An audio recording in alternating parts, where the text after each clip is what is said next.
사사기 3장 7절에서 11절까지 말씀입니다. 구약 성경 364쪽 전후로 읽겠습니다. 사사기 3장 7절에서 11절까지 말씀을 함께 한 목소리로 하나님의 말씀을 봉독하겠습니다. 이스라엘 자손이 여호와의 목전에 악을 행하여 자기들의 하나님 여호와를 잊어버리고 바알들과 아세라들을 섬긴지라. 여호와께서 이스라엘에게 진노하사 그들을 메소포타미아 왕 구산 리사다임의 손에 파셨으므로 이스라엘 자손이 구산 리사다임을 8년 동안 섬겼더니 이스라엘 자손이 여호와께 부르짖음에 여호와께서 이스라엘 자손을 위하여 한 구원자를 세워 그들을 구원하게 하시니 그는 곧 갈렙의 아우 그나스의 아들 온니엘이라. 여호와의 영이 그에게 임하셨으므로 그가 이스라엘의 사사가 되어 나가서 싸울 때 여호와께서 메소포타미아 왕 구산 리사다임을 그의 손에 넘겨주심에 온니엘의 손이 구산 리사다임을 이기니라. 그 땅이 평온한 지 40년에 그나스의 아들 온니엘이 죽었더라. 아멘. 함께 봉독한 말씀을 중심으로 하나님께 붙들린 인생이라는 제목으로 주의 말씀을 전하겠습니다. 1980년 2월이었습니다. 월스트리트 저널에 이런 공익 광고가 실렸습니다. 그는 초등학교 9개월밖에 다니지 못했다. 그는 잡화점을 경영하다가 파산했는데 그 빚을 갚는 데만 무려 17년 세월이 흘렀다. 그는 주의회 선거에서 낙선했고 상원 의원 선거에서도 낙선했으며 부통령 선거에서도 낙선했다. 그러나 그는 자기의 이름을 항상 에브라함 링컨이라고 서명했다. 그는 실로 여러 가지 많은 어려움과 또 실패가 있었지만 낙관적인 사람이었습니다. 또 모든 현실의 상황들을 긍정적으로 받아들이는 사람이었습니다. 또한 그는 신념의 사람이었어요. 이 모든 것을 가능할 수 있었던 것은 그는 늘 스스로 이렇게 생각했다고 합니다. 나는 하나님의 선한 도구로 한평생 쓰임 받을 것이다. 하나님이 기뻐하시는 선한 도구로 쓰임 받겠다라는 그런 신념, 믿음이 있었습니다. 하나님의 영광을 위하여, 하나님의 뜻을 위하여 내 한평생 하나님께 쓰임 받겠노라, 이렇게 늘 다짐했다고 합니다. 하나님은 이 시대에도 저와 여러분들을 통해서 약한 자를 들어 강하게 하시며 또 작은 자를 틀어서 존귀하게 또 귀하게 쓰임받게 하여 주십니다. 하나님은 완전한 자를 세우셔서 주의 일들을 이루어가지 않으세요. 또 이 땅에 능력 있는 자를 세워서 주의 일들을 이루어가지 않으십니다. 대개 세상 사람들은 흠이 없는 완전한 자를 원합니다. 또 능력 있는 자를 원합니다. 그러나 하나님께서 사용하시는, 하나님께 붙잡힌 인생은 연약한 자들이에요. 자신의 연약함을 인정하고 하나님을 신뢰하는 자입니다. 하나님께서 완전한 자를 들어 사용하시는 것이 아니라 연약한 자를 들어 하나님께서 사용하세요. 그렇지만 한 가지 비결이 있다면 하나님을 의지하고 신뢰하는 자입니다. 오늘 본문에 보면 온니엘이라는 사사시대 첫 사사가 있었습니다. 당시 참 살기 어려웠어요. 가나안 1세대들이 가졌던 그런 기업들을 2세대 이후에 전혀 다른 세대가 나와서 하나님을 불신하고 불순종해서 여러 이방 민족에게 압제를 당하고 고통을 당하였습니다. 지금도 참 살기가 어렵다고 해요. 힘들다고 해요. 아직도 우리의 불확실한 미래 속에서 어떻게 살아야 될지 늘 불안해하고 또 두려워하고 걱정 속에 있습니다. 하나님께서는 시대마다 하나님의 사람들을 세우셔서 하나님의 일들을 이루어 가십니다. 하나님의 놀라운 구원의 역사를 이루어 가게 하십니다. 그 한 사람이 누구였느냐? 첫 번째 사사인 온니엘이었습니다. 그는 하나님께 붙잡힌 사람이었어요. 오늘 말씀해 보면은 그는 어떤 사람이었냐면 영적인 유산자였습니다.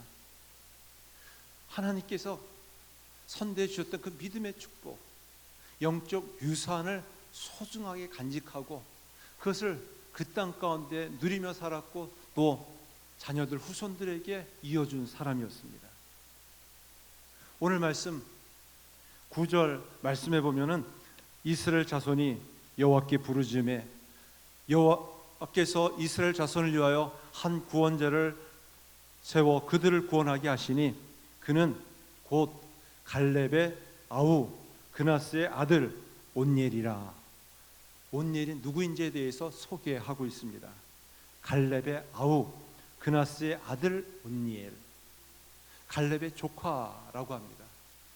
대개 성리에 보면은 자신의 아버지의 이름을 거명하고 그 이름을 소개하고 있는데 오늘 본문에 보면은 온니엘을 첫 번째 소개할 때 갈렙의 아우 그나스의 아들 온니엘이라고 얘기하고 있습니다. 먼저 언급하고 있는 사람이 누구였느냐? 갈렙이었어요. 갈렙은 어떤 사람이었는가? 광야 1세대 사람으로 유일하게 가나안 땅에 들어간 생존자였습니다. 30년 이 가나안 땅의 정복 전쟁을 여호수아와 함께 성공한 사람이었습니다. 이 갈렙은 온니엘의 큰아버지였고 또 갈렙의 딸 악사를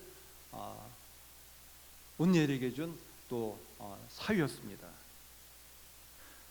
온니엘은 바로 갈렙을 통해서 믿음을 보았어요. 믿음이 어떻게 세워지는가를 직접 눈으로 보았어요. 40년 광야 생활을 통해서 유일한 생존자였던 갈렙을 통해서 신앙생활을 이렇게 하면은 참되게 바르게 하는구나.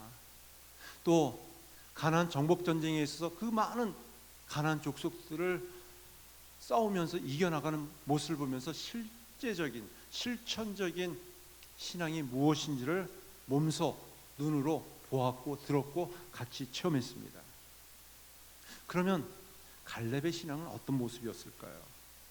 그가 배웠던 이 갈렙의 신앙은 끝까지 하나님의 약속을 붙잡고 충성하고 순종한 사람이었어요. 갈렙은 원래 유다 지파의 족장은 아니었습니다. 갈렙을 소개할 때 그나스의 아들이라고 얘기하고 있습니다. 그나스의 아들. 다시 말해서 이 그나스는 히브리 족속이 아니라 유다 족속이 아니라 에돔 족속이었어요. 어떻게 에돔 족속, 이방인이 유다 족속에 편입되었고 또 대표적으로 유다 지파를 대표해서 그 기업을 이어갈 수 있었을까요? 순수한 혈통이 아니었음에도 불구하고 애굽에서 노예 생활할 때 하나님이 함께 하심을 모세를 통해서 보았어요. 그리고 하나님을 믿고 따르기로 작정했어요. 그래서 이스라엘 백성들과 함께 홍해를 건넜습니다.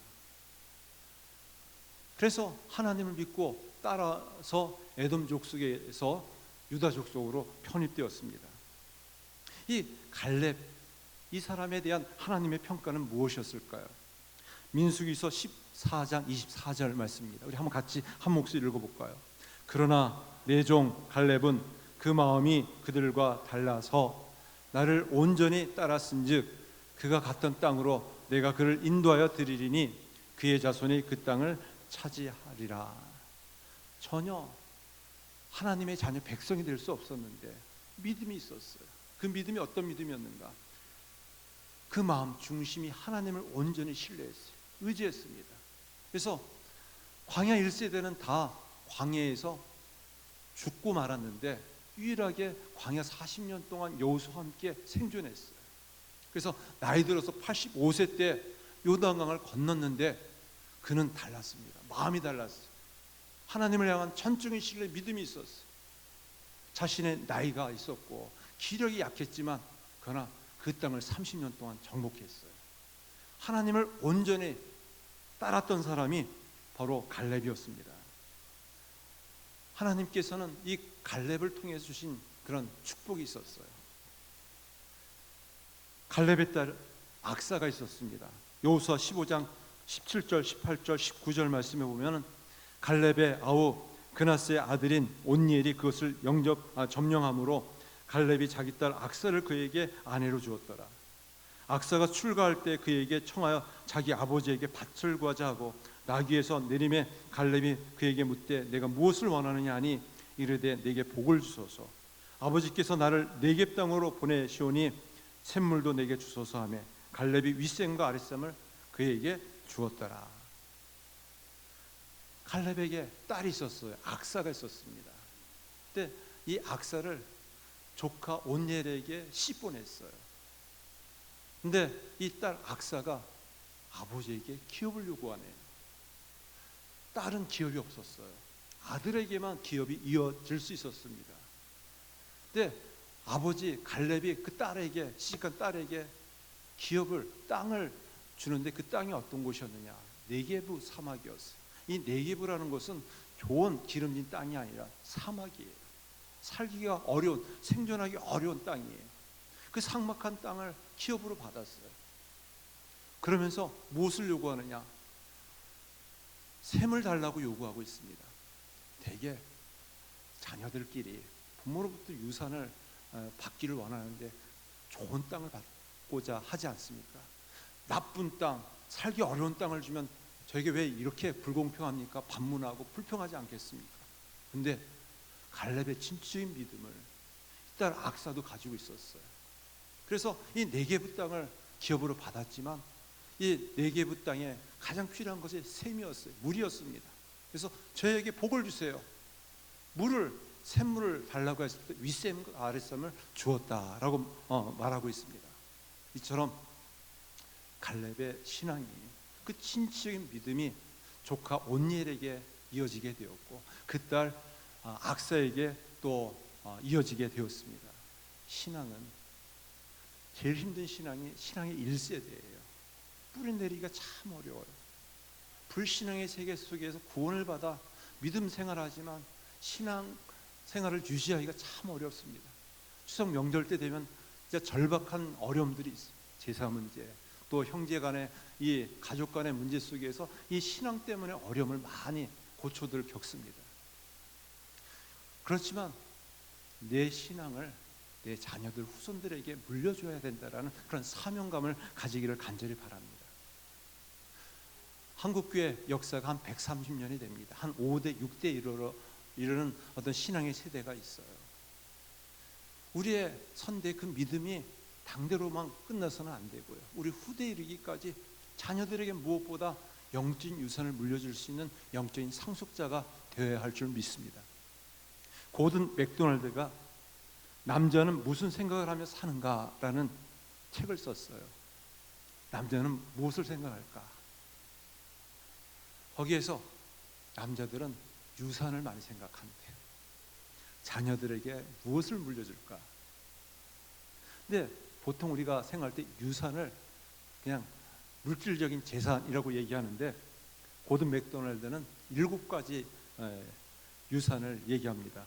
물질의 유산, 또 인정의 유산, 세 번째는 도전의 유산, 네 번째는 지혜의 유산, 다섯 번째는 삶의 본의 유산, 여섯 번째는 좋은 추억의 유산, 일곱 번째는 영적인 유산. 이렇게 7가지를 얘기합니다.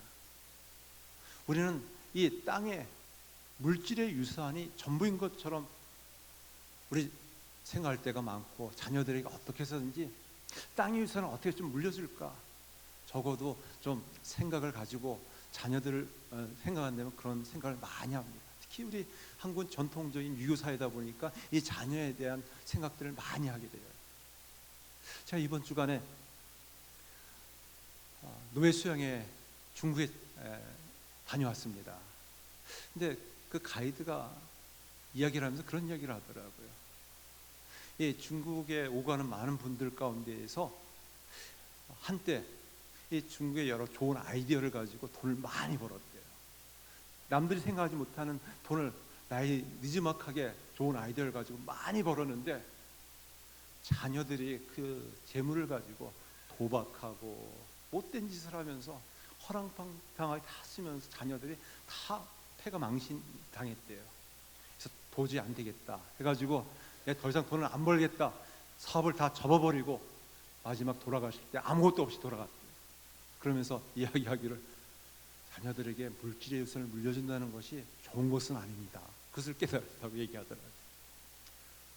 참 우리 자녀들이 어떻게 하든지 집 한 칸 물려주기 위해서, 또 물질적인 땅의 어떤 유산들을 물려주기 위해서 참 애를 쓰는데, 이것 때문에 자녀들이, 형제들이 다투고 싸우면서 오히려 어려움을 겪는 가정들이 참 많습니다. 참 제가 이런 얘기하면 죄송스럽지만, 제가 목회하던 한 가정도 부모님들이 자녀들에게 유산을 물려주는데 이 유산 문제가 제대로 정리가 안 돼 있어가지고 장례를 치른 장례를 못 치렀어요. 자녀들이 이 부친이 묻히는 그 시신이 묻히는 곳까지 들어가서 안 넘어와가지고 그 안정을 할 수가 없을 정도로 너무너무 그 장례가 어려웠습니다. 참 무엇보다 우리 자녀들에게 물려줘야 될 것이 무엇인가를 깊이 생각할 수 있는 우리 주의 백성들이 되어지길 간절히 바랍니다. 물질의 유산 못지않게 중요한 것이 있어요. 인정에 대한 것. 칭찬해 주세요. 참 살기 어렵지. 참 수고가 많다. 이 인정도 또 다른 유산이 될 수 있습니다. 또 삶이 어렵고 힘들수록 그래 한번 열심히 노력해봐라. 도전할 수 있는 이 도전의 유산. 또 오랫동안 살면서 가졌던 이 통찰들, 경험들을 또 자녀들에게 가르쳐주는 이 통찰, 지혜. 또 삶의 근면성, 정직성, 진실성, 이런 삶의 본이 되는 유산. 또 자녀들에게 무엇보다 나쁜 추억, 또 괴로운 슬픈 추억이 아니라 좋은 추억을 물려줄 수 있는 것도 유산입니다. 더욱이 영적인 유산. 여러분들은 어떤 유산을 물려주기를 원하십니까? 재물의 유산보다 우리 영적인 유산에 대해서 우리 믿는 성도들은 더 많은 관심을 가져야 할 줄 믿습니다. 흔히 아이들을 잘 키우고자 합니다. 아이들을 잘 키우는 데 있어서 이 도덕적인 이런 의식은 아버지가 심어주는 것이에요. 또 어머니는 무엇을 심어주느냐? 그 갖고 있는 성품을 잘 다듬어주는 것입니다. 그래서 아버지의 역할과 어머니 역할이 다릅니다. 아이들이 영적인 그런 기반들을 가지고 잘 세워줄 수 있도록 노력해야 돼요. 대개 통계에 의하면은 100명 중에 2~3명만이 어른이 돼서 예수를 믿는다고 합니다. 대부분 이 자리에 있는 분들이 주일학교 경험을 통해서 믿음이 자라고 끝까지 신앙을 잃지 않고 신앙생활을 한다고 해요. 그래서 무엇보다 이 주일학교 신앙이 그렇게 중요하다고 합니다. 주일학교 때 신앙생활이 계속 이어져서 중고등학교, 대학교, 또 장년 결혼에서도 신앙의 대를 이어갈 수가 있습니다. 이것은 어디나 비슷해요. 그래서 우리가 무엇보다 신앙을, 우리의 영적 유산들을 어린 시절서부터 잘 심어줘야만 합니다. 애들을 학원에 보내고 어떻게든지 성공하기 위해서 세상에 내보내는 것이 아니라 등 떠밀듯이 내보내는 것이 아니라 하나님 중심으로, 교회 중심으로 하나님 앞에서 믿음으로 잘 살도록 우리가 무엇보다 영적인 유산에 관심을 갖는 주의 백성들이 되어지길 간절히 축원합니다. 온니엘은 바로 갈렙을 통해서 신앙을 전수받았고 그 받은 영적 유산을 또 다음 세대에 전해준 상속자가 되었습니다. 이 온니엘은 하나님께 붙잡힌 인생이었어요. 그는 인생에 한계가 있었습니다. 인생의 한계 속에서 그는 한계를 극복하기 위해서 도전했어요. 도전한 인생이었습니다. 오늘 말씀 10절 말씀입니다. 우리 한번 같이 한 목소리 읽어보겠습니다. 시작. 여호와의 영이 그에게 임하셨으므로 그가 이스라엘의 사사가 되어 나가서 싸울 때에 여호와께서 메소포타미아 왕 구산 리사다임을 그의 손에 넘겨주심에 온니엘의 손이 구산 리사다임을 이기니라. 그가 이스라엘의 사사가 되어 나가서 싸울 때, 사사가 됐을 부르심을 받을 때가 그의 나이가 성경학자들이 추정하기를 한 80세 전후되었을 때였다라고 얘기합니다. 80의 나이에 기력이 쇠하고 이 나이 한계 때문에 어떻게 맞서 싸울 수가 있겠습니까? 메소포타미아 왕 구산 리사다임 왕이라고 얘기하고 있습니다. 메소포타미아는 저 북쪽에 있어요. 저 중국 쪽에 있는 우리나라로 비유하자면 그 지역에서 쳐들어와서 그 나라를 8년 동안 다스렸어요. 구산 리스다임, 이 이름의 뜻이 악하고 악한 사람이라는 뜻을 갖고 있어요. 얼마나 악한지 그냥 악한 것이 아니라 악하고 또 악한 왕이라는 뜻입니다. 한 8년 동안 너무너무 고통 속에 씨름했을 때 하나님께서 하나님의 붙잡힌 사람을 세워서 그 이스라엘을 구원했는데 그 온니엘이 몇 살 때였느냐? 80세 전후된 나이 들었을 때입니다. 그럴 때 그가 나이의 한계, 또 체력의 한계, 그 모든 생각의 한계를 극복했어요. 무엇으로 극복했는가? 믿음으로 극복한 사람이었습니다. 노년이 되면은 이 정도면 되겠지. 그냥 주저앉고 그냥 안주하는 모습을 볼 수 있습니다. 헨리 나우엔의 묵상집에 노년의 도전이라는 글귀가 있어요. 기대 속에서 참고 기다리다가 늙어가면서 더 쉬워지는 건 아닙니다. 오히려 나이를 먹으면서 틀에 박힌 생활 방식에 안주하며 이렇게 말하는 유혹에 넘어갈 수 있습니다. 좋아, 다 해봤다고, 다 겪어봤다고, 과연 해 아래 새 것이 어디 있겠어? 그저 하루하루 닥치는 대로, 주어지는 대로 그냥 살다가 가면 그뿐이야, 이렇게 얘기를 합니다. 하지만 이런 식으로 사는 인생에 창조적인 도전의식은 없습니다.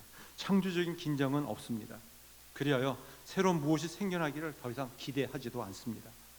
그러면 나이 들어 노인이 되면 냉소적인 사람이 되거나 아니면 지루한 인생의 주인공이 될 뿐입니다. 늙어가면서 진정으로 한번 해볼 만한 일은 더없이 큰 인내와 더없이 강한 기대 속에서 도전하는 길 뿐입니다. 그러기 위해서는 긴장감을 늦춰서는 안 됩니다. 네, 그렇습니다. 나이가 들었다고요, 또 건강이 좋지 않다고요, 배운 것이 많이 없다고요, 지금 나의 현실이 너무 어렵다고요, 안 되는 것만 생각하지 마십시오. 우리가 믿음을 가지고 있다면 우리의 모든 한계를 극복하게 하시는 하나님의 능력의 역사가 있는 줄 믿습니다. 도전하는 것이에요. 도전하는 것입니다. 어떤 환경에서든지 도전하는 일을 통해서 새로운 변화와 새로운 역사가 일어납니다. 어떤 환경에 의해서 인생이 결정되는 것은 아닙니다. 아무리 어려운 환경이라 할지라도 진짜의 믿음을 가지고 도전하면 실패하고 넘어질지라도 그 도전하는 의식을 통해서 변화되어질 수 있습니다. 어느 용감한 스파르타 장군의 아들이 자기 칼이 너무 짧다고 아버지에게 불평했어요. 아버지가 그 짧은 칼을 가지고 투덜대는 아들을 향하여서 아주 엄하게 나무랬어요. 그러면서 얘기했어요. 한 걸음만 앞으로 걸어가라, 이렇게 대답해 주었어요. 칼이 짧다고 해서 저기 쳐들어오면 나는 찔러 죽습니다, 그렇게 불평하지 말고 더 빨리 한 걸음만 더 나아가면 그 짧은 칼을 가지고 상대방을 공격할 수 있다라는 이야기입니다. 우리는 쉽게 안 되는 것만 생각하고 힘들다는 것만 생각하고 불리한 환경 속에서 그냥 무릎 꿇고 굴복하는 경우가 얼마나 많이 있습니까? 지금까지 많은 어려움들이 앞서간 믿음의 선배들도 있습니다. 지금도 있고 앞으로는 더 많을 겁니다. 그렇지만 포기하지 않고 또 도전하다 보면 실패할 수도 있습니다. 넘어질 수도 있습니다. 그러나 도전하는 자에게 하나님께서는 함께하여 주십니다. 요즘 교회에 대해서 또 그리스도인에 대해서, 참 목회자에 대해서 많은 욕을 당합니다. 교회가 교회답지 못하고 또 목회자가 목회자답지 못하고 그리스도인이 그리스도인답게 살지 못하기 때문에 욕을 당하고 하나님의 영광을 가리우고 전도의 문이 막혀가고 있습니다.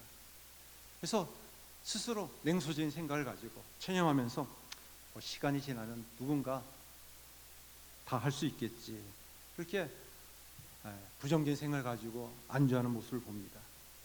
우리 기독교 신앙은 무엇입니까? 복음의 정신은 무엇입니까? 그것은 살아있는 것이에요. 내가 예수님의 마음, 예수님의 믿음을 가지고 있다면 끊임없이 도전하며 변화하는 것이에요. 역동성의 종교가, 생명의 종교가 기독교인입니다. 흐르는 물에 그냥 흘러가는 물고기가 아니라 그 흐르는 물을 거슬러 올라가는 연화 같은 존재가 그리스도인의 모습이에요. 하나님께 이 땅에 교회를 세워 주셨습니다. 또 교회를 통해서 저 여러분들 구원해 주시고 또 이 땅 가운데 살게 하여 주십니다. 이 땅을 변화시키는 주의 백성, 주의 교회가 되어야 할 줄 믿습니다. 그러기 위해서는 우리가 도전하는 것이, 영적인 도전이 필요한 시대입니다. 네, 부족합니다. 연약합니다. 그렇지만 자신의 부족 가운데 있어도, 연약 가운데 있어도 믿음을 가지고 주님을 바라보고 도전하고 또 씨름하면 하나님께서 합당한 은혜와 결과를 허락하실 줄 믿습니다. 저희 교회가 다음 세대, 미래 세대를 위해서 아무리 힘들고 어려워도 그래도 씨름 뿌려야 되기 때문에, 아무리 어려움이 있다 할지라도 우리 한번 해보자 뜻을 모아서 교육센터를 세우고자 합니다. 이런 부분들에 대해서 달리하는 분도 있을 겁니다. 하지만 어려울 때 더 힘을 들여서 또 도전하고 씨를 뿌리면 또 새로운 변화들을 일으켜 주실 줄 믿습니다. 우리는 실패에 대한 두려움을 가지고 있어요. 또 실수에 대한 두려움을 가지고 있습니다. 예, 도전하면서 실수할 수 있어요. 또 실패할 수 있습니다. 그러나 믿음이란 무엇인가? 실수와 실패를 이겨나가는 용기가 또 믿음입니다. 실수하니까 사람입니다. 사람이니까 실수하게 됩니다. 우리가 가고자 하는 길이 바른 길이고 옳은 길이라면 우리가 실수하고 또 실패할지라도 다시 일어설 수 있어요. 또 우리가 그 하나님을 바라보고 그 길을 묵묵히 걸어가야만 합니다. 그것이 진정한 용기예요. 우리가 돌을 맞을 수도 있습니다. 욕을 당할 수도 있습니다.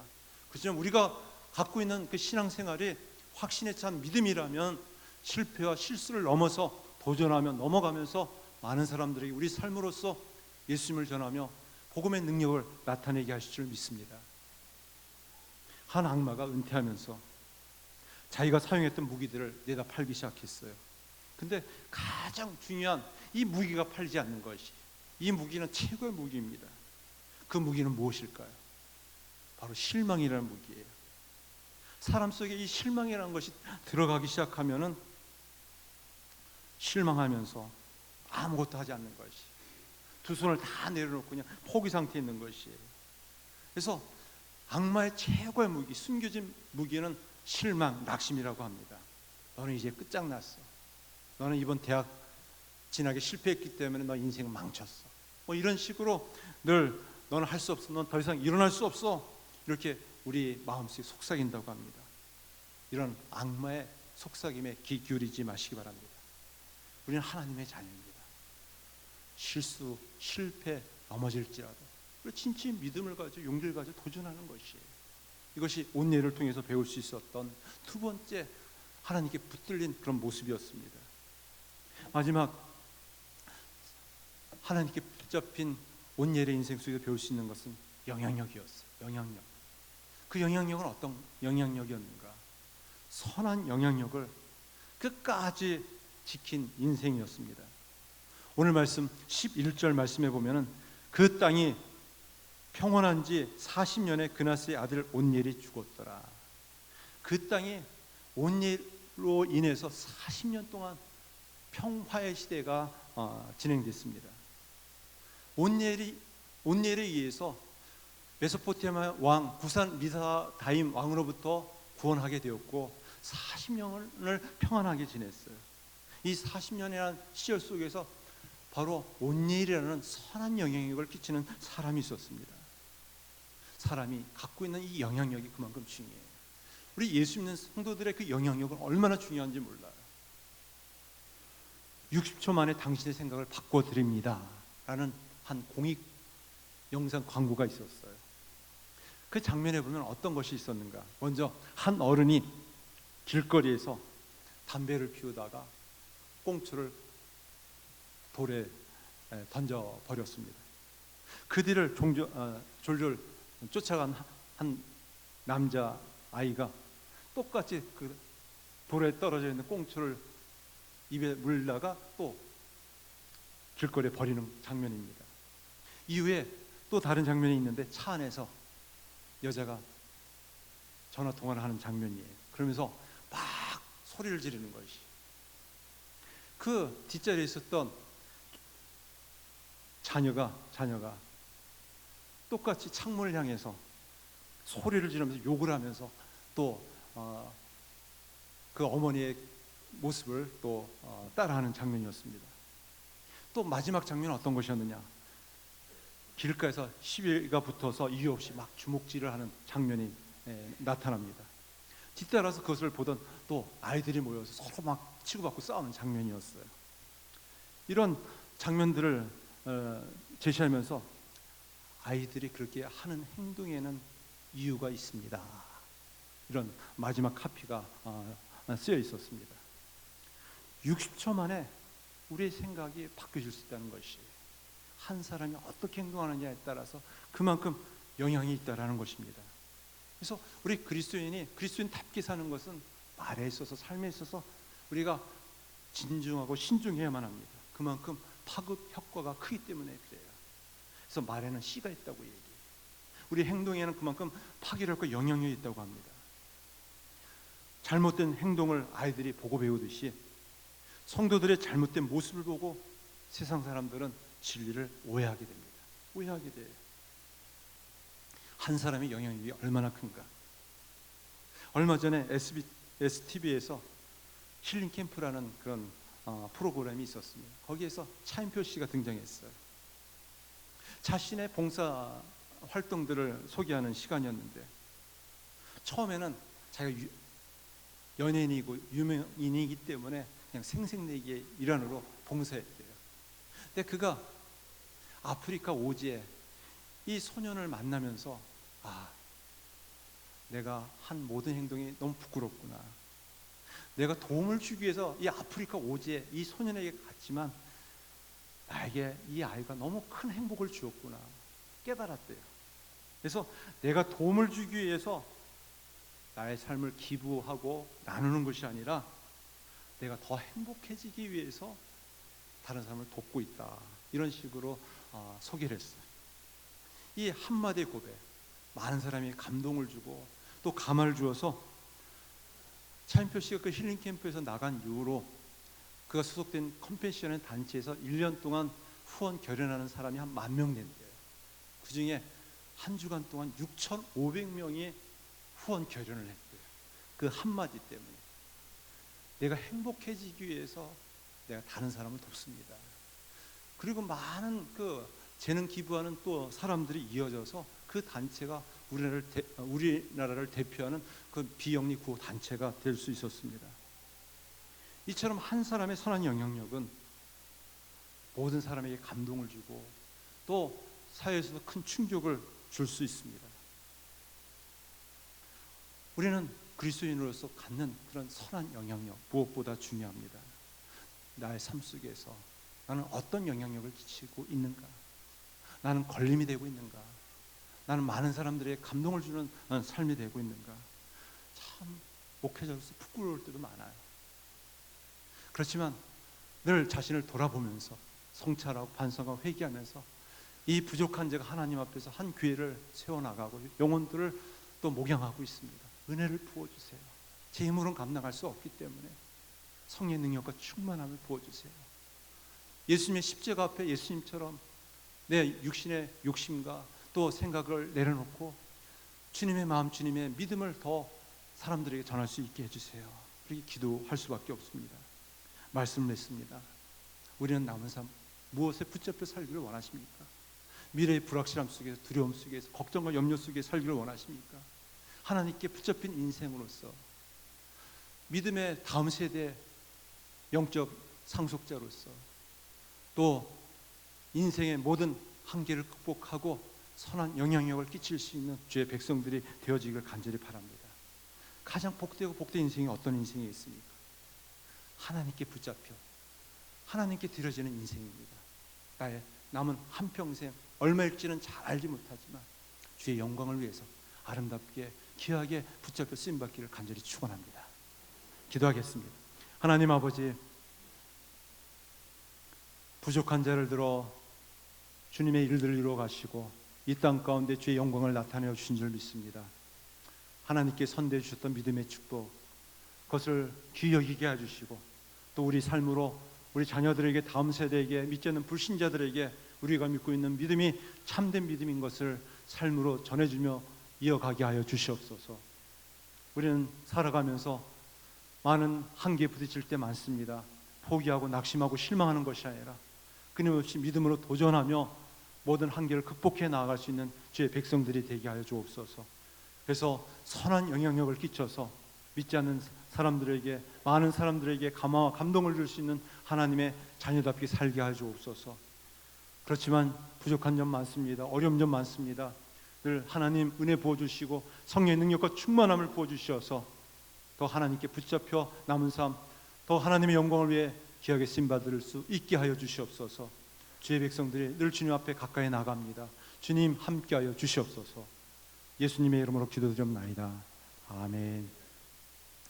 우리 다 일어나셔서 찬송가 575